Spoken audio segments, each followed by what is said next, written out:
Mommy, we're going to see the giraffe. Correct. Where are we going, Caleb? We're going to the adventure.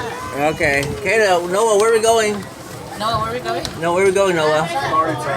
Noah. Where are we going? We're going to the adventure. Okay. We're going to go see the... We're going to see the giraffe. Okay. Hey, look over here.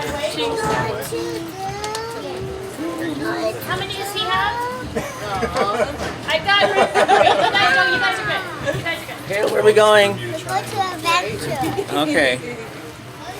You guys can go right here. Hold the shot. Up there. Everybody, most sorry, volume check. Can you raise your hand if you can hear me? Oh, that's good. Great. Keep your hands raised if this is too loud for anyone. Or you can go all the way up front. Thumbs up if this is better. Sure. You head all the way to the front. Right Yeah? up there to Randy. Okay, cool. Crazy tiger.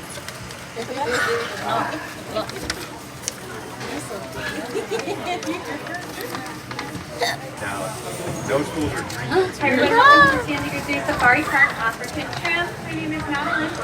I'll be your driver and guide for the next 25 to 30 minutes. But before we get it going, we gotta go over some safety rules. Everyone do me a favor and wiggle those doors on either side of you. They are latched but not locked, so just make sure we're not putting any additional body weight on them. In case of medical emergency, you guys can look up towards the ceiling. Press and hold that yellow strip. That will tell me that something's wrong. And I'll be back here to assist you. On my first car, you guys don't have that yellow strip, but give me a knock on the window or a wave. My name is Madeline. I'll be happy to assist you. If you do make a full and complete stop, you guys are more than welcome to stand on up and get your photo. When we start moving, please make sure we're sitting down. And last and certainly not least, please keep all personal items within your frame at all times. They cannot stop for any dropped or lost personal items. Please let me know at the end of the tour and we will see what we can do for you guys. Now today we're going to be learning about amazing African animals and their adaptations to help them survive out there in Africa. And raise your hand if you're going to see more. Caleb, what is that? It's a giraffe. Let's get going, you guys. Can I take a picture of the giraffe? Coming up on the passenger side, beautiful blush-colored birds, long twiggy legs. You guys definitely know what these birds are. These are going to be the greatest flamingos hanging out over here. A little bit lighter pink than your Chilean cousins, as they do use that light pink coloration to help reflect the heat of the hot African sun. In the cold marshes of Africa where these birds are found, the water can be over boiling temperatures and they gotta find ways to cool down. You'll notice their beaks look like ladles. They use to scoop up different types of mud and silt. They can filter any nutrients they don't need using their tongue and hairs like a baleen whale, because these birds are filter-feeding birds. It's a giraffe. Can I see the giraffe? Thank you guys so much. No, where do you want to go? Conservation The project coming up elephant. over here Okay. on the passenger side. Welcome to the Nikita Khan Rhino Rescue Center. This holds our breeding colony of southern white rhinos. And you can see the southern white rhinos are very far left of the exhibit as we make our way down. So there's the peacock right up in the air. That is the number of northern white rhinos left on the planet. Just two. As their ancestors too old to reproduce, they have become functionally extinct. Now friends, we're going to make a stop on this hill. If you guys want to see the rhinos, you're more than welcome to stand on up. I know it's kind of hard to see with the sloping hillsides. I'll make a stop. You guys are more than welcome to stand on up. Hopefully you guys get a better view of the rhinos. Now the southern white rhinos will hopefully be able to artificially inseminate in 10 to 15 years with northern white rhino DNA and will become the next surrogate parent of the northern white rhino species. If you guys touch your nails and your hair, that is what a rhino's horn is made out of. It is called keratin. And every 8 hours... I can barely see. Oh, look at those big birds.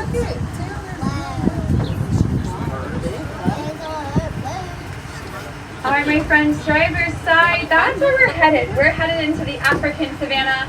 Raise your hands if you guys see any animals. Anybody see anything out there? See a couple of hands going up. Don't worry, my friends, if you don't see any animals. They're using their adaptations that we're going to talk about to blend in and camouflage themselves. But hold on to your hats, African explorers. We will be up close and personal with so many amazing African animals in just a few moments. African elk.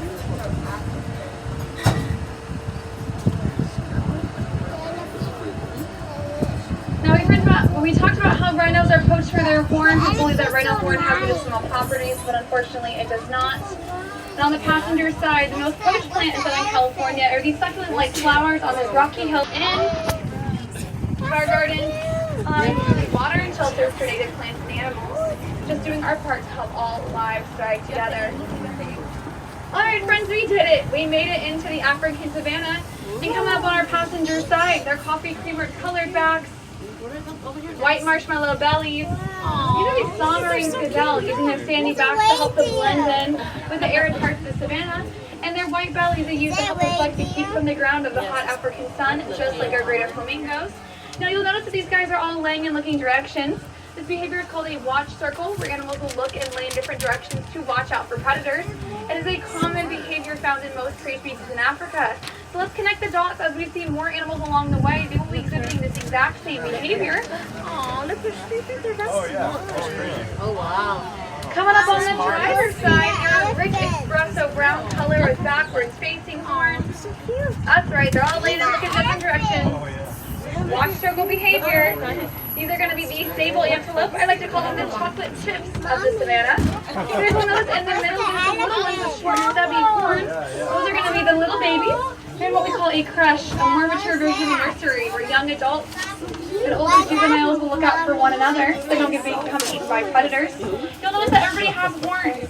Males and females both have horns to help protect themselves from predators, but also to help compete for resources. They will do that by interlocking their horns and shoving each other around. The most dominant animal will win, and the subdominant animal will move on. And just like the Sumac gazelle, you guys will notice that these guys have a nice white belly, again to help reflect the heat from the ground of the hot African sun, as all animals gotta find ways to cool down in Africa.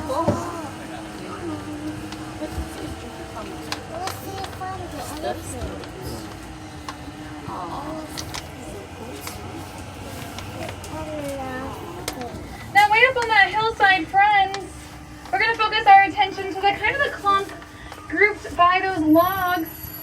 Right in front of them, you may see some little tiny ones laying down up there. Those are the baby Patterson elands. They have been born the last 3 weeks.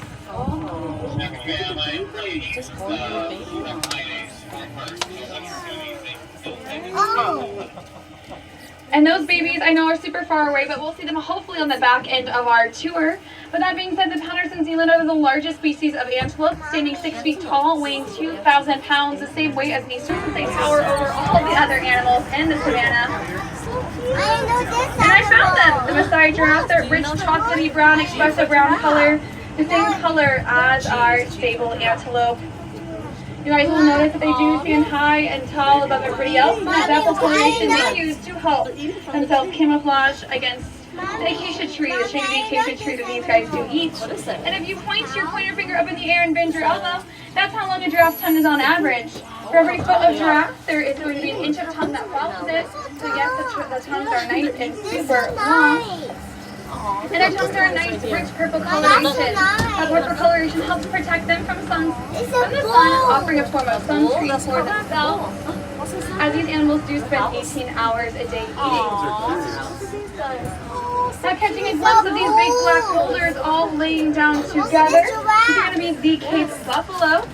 The Cape buffalo is going to be one of the animals we'll be meeting today that's going to be wanting to stand out in the harsh climates of Africa, as they can take on a behavior, or take on a kind of lion behavior called mobbing. If you guys are watching those ears, you'll notice how they're wiggling those ears. That is their own personal AC system, just like how the Patterson elands use their dewlap to help them cool off.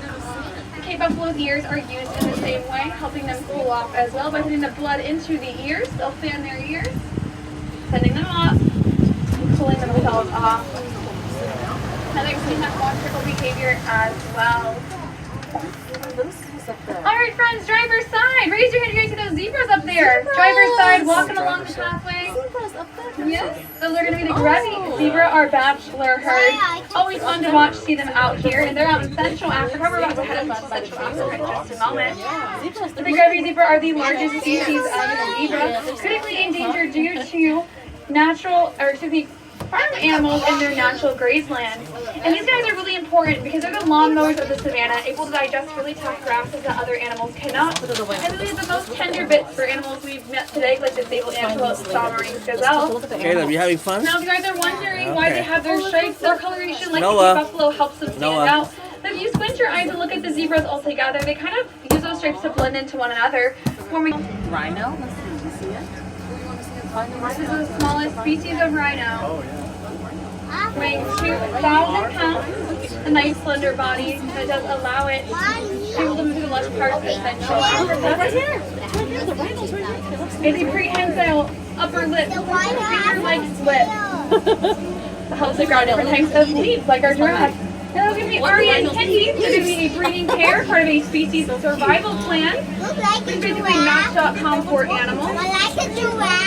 Yeah, giraffe. They've been chosen to breed because of genetic compatibility. So we're hoping to have our 18 Eastern Black Rhino calf hopefully born sometime soon. But those guys are cooling off in the shade. There's animals in a nice rusty red color. That is going to be advantageous to these animals. It is a form of camouflage for them because predators cannot see red or green very well. They blend in together. So that red coloration again is a form of camouflage for these animals. Oh, yeah. And it's kind of hard to see them all tucked away together. We're going to focus our attention to a group of ladies over here on the passenger side. Kind of tucked away underneath the trees. Oh, so beautiful. Looks like one's going to come down maybe to the water. It's going to be the roan antelope on the passenger side with backward facing horns like the sable antelope. Those nice dark make up all their faces. That's called a throat mask where males and females will use those markings to help intimidate one another because it helps elongate those horns that they use to compete for resources, and males and females both have them. Now another really cool animal found in Central Africa that is critically endangered will be the African gorilla. With no natural predators, they are losing their habitat at a rapid rate due to strong bird farming for the palm oil trade. And that's why it's important we go to the App Store and download an app by the Cheyenne Mountain Zoo that helps track companies that are farming palm oil sustainably. And sustainably means safe for African gorillas, just making sure that they have enough food, water, and shelter to survive, as well as respecting their habitat range so we can see their numbers increase instead of decrease. And you can find them here at the Zoo Safari Park. So, you notice how the roan antelope are exhibiting that watched circle behavior. Everyone gave a wave to the grubby zebras. Hi, grubby zebras! They're definitely checking you guys out. They looked up. You guys, we are in the second most endangered habitat in the United States following the Amazon rainforest. This is the California coastal sage crab habitat. And focusing our attention on the passenger side, we're talking about these bushes with long cream-colored flowers, tongue-shaped leaves folded up like tacos. This is the Laurel Sumac plant. These plants have adapted to a harsh climate like the animals of Africa, able to catch dew water and rainwater and channel it down to their roots. These guys need all the water they can get. And that's why it's important to plant native plants in our gardens as well. They will help save on your water bill with that low water lifestyle that most of the plants in Southern California have adapted to. You'll also be easy. Driver's side note, your hemp spot works with those black markings on their faces, backward facing horns like the roan antelope. Again, those black markings helping to extend to make those horns seem bigger than they are. And on the passenger side, friends, the last plant we're going to be talking about today is going to be in the middle of all these trees. Diamond-shaped leaves, really big, bushy, kite-shaped leaves on the passenger side is a coral tree. Now I want you guys to focus your attention on the driver's side to this tree that looks like a bonsai. And then back to the passenger side, natural coral tree native to California. Then driver's side, bonsai tree, same tree, coral tree. This is what happens when you live with giraffes. Notice how this tree has adapted to push its resources up higher, leaves up way higher than the one on the passenger side. It has to find a way to live, so the giraffes can't reach those leaves all the way at the top. So plants can even adapt to different animals living in their environment, just like coral or just like other animals. And speaking of adapting, the acacia tree that we saw earlier is a sweet-tasting plant, but it can go from sweet to bitter if the giraffe are eating too much of it. And again, on the passenger side, if you miss the acacia tree, there's one on the passenger side. Look at those thorns, guys. Oh my gosh, they're so intimidating. And on the driver's side, we've arrived at our Patterson Palin, one of the largest species of antelope, weighing the same as our eastern black rhino. And looking at the group that's kind of tucked in between these two pencil trees, you'll see the little babies laying down together. Raise your hand if you guys see them all together. Yeah, perfect. Those babies have been born in the last 3 weeks. They're fully crushed, again, a more mature version of a nursery. And these adults, you've noticed, are kind of scattered very far away, self-sacrificing themselves helping to lure predators away from them. But they look like little specks of dirt, little piles of dirt all laying down together. But what is cute, guys? They're not fresh. Remember that more mature version of a nursery, just like our sable antelope. Now, another really cool conservation project you guys are helping out today is going to be the Yellow-Legged Mountain Frog Conservation Project with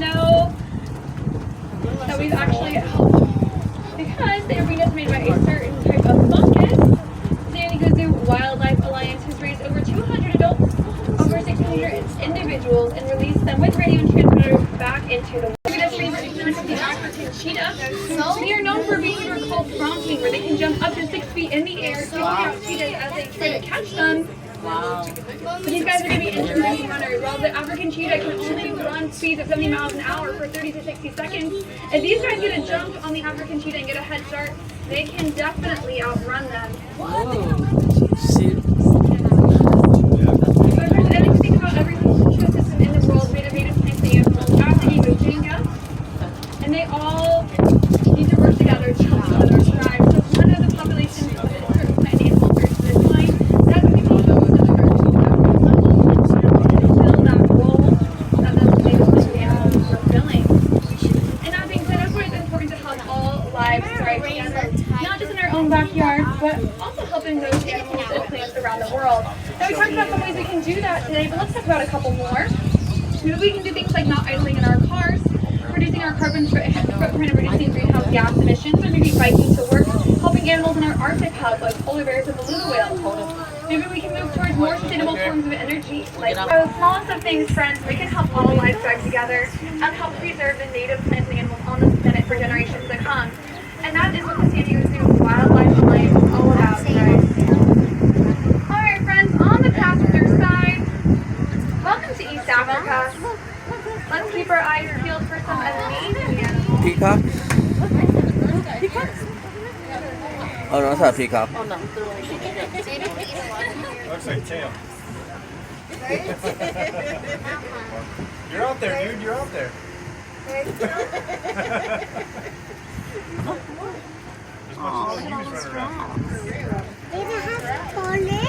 Do they have a toilet? Yeah, toilet everywhere. Alright, my friends, on the driver's side, once this tram passes us, underneath that first set of red trees, you can see the African cheetah laying down in the shade. Laying in the shade. Everybody got a good visual on her? Raise your hand so you can see her. Perfect. So underneath those trees, very, very, very far right, you may see her head. Tucked up underneath there, she is the fastest land mammal, able to run speeds of 70 miles an hour for 30 to 60 seconds. Her long tail acts as a counterbalance to allow her to be able to make turns, not tumbling over. And she's the only large cat with non-retractable toenails, allowing her to get traction, like soccer cleats or track cleats, so she can make those full and complete stops and those really tough turns. Really cool you guys have to see her today. She is definitely cooling off, using her spots as a form of camouflage. Oh, I see it, the cheetah. The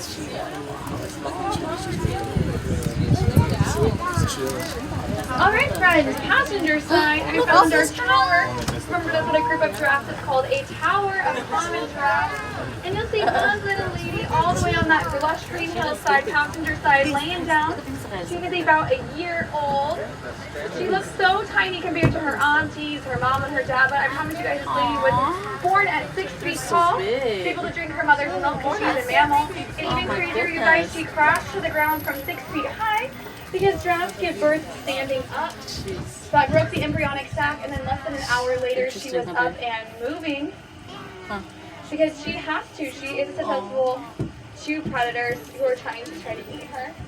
The common giraffe species are going to be the lightest species of giraffe.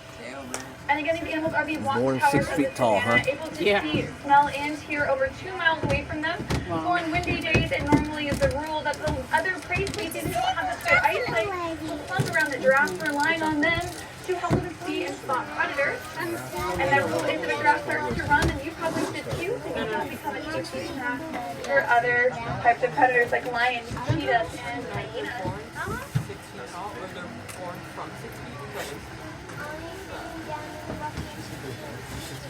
And on the passenger side again, you may catch a glimpse of our crash of southern white rhinos laying against the trees. On the passenger side again, these guys weigh 5,000 pounds, all the way to the very far left of the exhibit, clumped together. Now guys, we talked about so many cool African animals and their amazing adaptations. Whether it's the way the greater flamingos use their coloration to help them reflect the heat of the hot African sun, the way that they antelope and Patterson Island form precious to help them be able to protect their young from predators, or the way the roan antelope use their coloration to help them be able to blend in with lush parts of Central Africa, because predators cannot see red or green very easily. All of these animals are well suited for the harsh climates of Africa.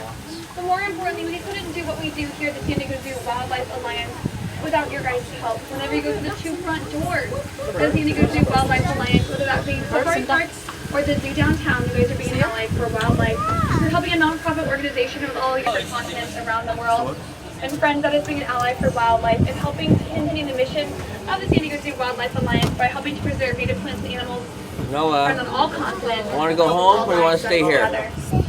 Okay. You want to stay home or stay here? Again, so much for coming out and spending your Sunday Stay here? out here with us. Looks like some traffic is happening at the tram station, but don't worry. We got one animal we can still talk about on the driver's side. They look like little striped deer. These guys are going to be the lowland Nyala. These will be females. You can find them in Central Africa. The males were out on the tram top of these females. Okay, we're gonna see the For you back. guys to enjoy. And their red coloration again helps them blend in with that left part of Central Africa, because they are can't see red or green very easily. And that striping on their bodies allow them to help break up that coloration with the streaky sunlight of Central Africa, offering them more form of camouflage. You guys will notice that they're all looking and and standing in different directions, again exhibiting that watch circle behavior where they watch out for predators.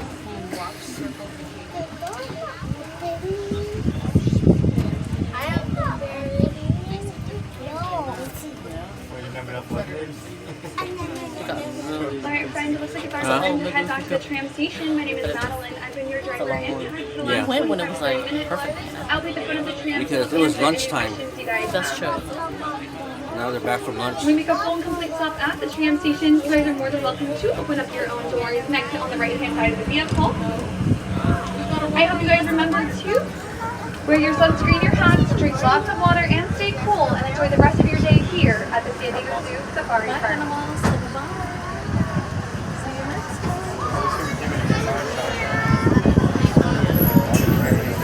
Say bye-bye. Bye-bye. Caleb, say bye-bye. Bye-bye. Noah, say bye-bye. Noah, say bye-bye.